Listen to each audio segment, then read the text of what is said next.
એક જ દિવસનું પંચકર્મ આપણે અહીંયા કરાવ્યું એક જ દિવસ હતું. કરાવ્યું હતું, પણ એના પછી તો મને બહુ સારું રહે છે હવે. જે હા. પહેલા જે પ્રોબ્લેમ હતો એનાથી સારું છે. Right.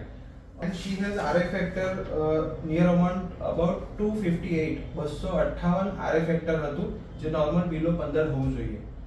आज हमारे पास है पेशेंट सुनीता बेन पटेल जिनकी उम्र है 44. उनको RA फैक्टर पॉजिटिव है, मतलब रोमेटोइड आर्थराइटिस का प्रॉब्लम है.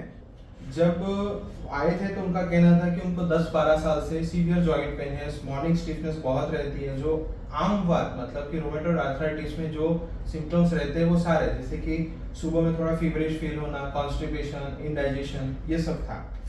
तो फर्स्ट विजिट पे मैंने उनको 10 डेज का मेडिसिन दिया था और मैंने सिर्फ एक ही बार पंचकर्मा करने के लिए सिर्फ एक दिन के लिए बोला था. 17 अगस्त को उनका जंभीर पिंड स्वेदन, बस्ती, नस्य और रक्तमोक्षण हुआ था. जो 10-12 साल में उनको उतना रिकवरी नहीं था, वो जस्ट 10 डेज की मेडिसिन और पंचकर्म घर पे करने से उनको फायदा मिल गया. तो 20 डेज પછી અત્યારે આયા છે કે હવે હજુ બી ફોલોઅપમાં શું કરવા છું લાઇકવાઇઝ. આયુર્વેદમાં આ પ્રકારના રિઝલ્ટ જે ફાસ્ટ રિઝલ્ટ કહેવાય એ પણ જોવા મળતા હોય છે.